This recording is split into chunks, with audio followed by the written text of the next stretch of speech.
अथ काञ्चनपद्धतिः। कल्याणप्रकृतिं वन्दे भजन्तीं काञ्चनश्रियं पदार्हां पादुकां शौरेः पदयेव निवेशिताम्। कल्याणप्रकृतिं वन्दे भजन्तीं काञ्चनश्रियं पदार्हां पादुकां शौरेः पदयेव निवेशिताम्। मधुचित्तनुकान्तितस्कराणां जलदानाम् अभयं विधातु कामा चपलेव तदङ्घ्रिमाश्रयन्ती भवती काञ्चन पादुके विभाति। निकषीकृतरम्यकृष्णरत्ना भवती काञ्चन सम्पदं व्यनक्ति। परिपुष्यति पादुके यदीशा सहसा नः समलोष्टकाञ्चनत्वम्। सुरभिर्निगमैः समग्रकामा कनकोत्कर्षवती पदावनित्वम्। दिशसि प्रतिपन्नमाधवश्रीः अनिशोन्निद्रमशोकवैभवं नः। सतिवर्णगुणे सुवर्णजातेः जगति व्यातमसौरभादवर्णम्।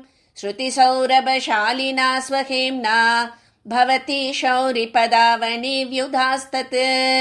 प्रतिपन्नमयूरकण्ठधाम्ना परिशुद्धेन पदावनि स्वकेन कमलास्थनभूषणोचितं तत् भवती रत्नमलङ्करोति हेम्ना। कान्त्या परं पुरुषमाप्रणकात् सुवर्णं कर्तुं क्षमा त्वमसि काञ्चन पादरक्षे। अन्यादृशीं दिशसि या विनतस्य दूरात् आरग्वधस्तबकसम्पदमिन्दुमौलेः। चन्द्राकृतिः कथमकल्पयथास्तदानीं वैमानिकप्रणयिनी वदनाम्बुजानां। विक्रान्तिकालविततेन निजेन धाम्ना बालातपं बलिविमर्दन पादुके त्वम्। लेभे तदा प्रभृतिनो नमियं भवत्याः कान्त्या कवेरतनया कनकापगात्वम्। यावन्मुकुन्दपदहेम पदावनित्वं पुण्यं विभूषितवती पुलिनं तदीयम्। चित्रं सरोजनिलया सहितस्य शौरेः वासोचितानि चरणावनि संविधित्सोः।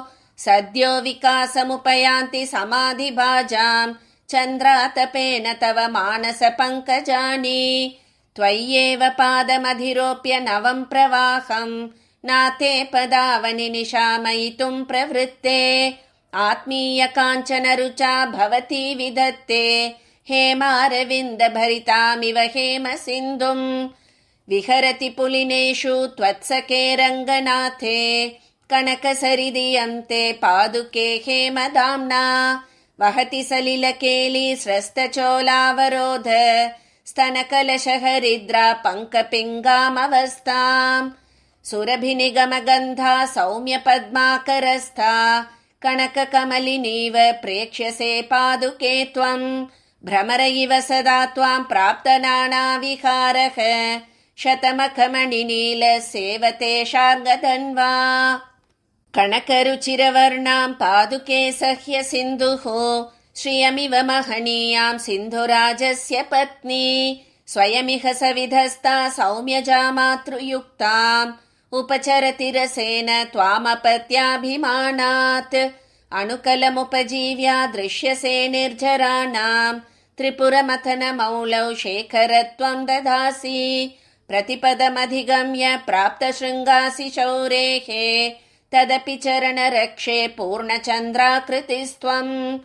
कणकमपि तृणं ये मन्वते वीतरागाः तृणमपि कणकं ते जानते त्वत्प्रकाशैः।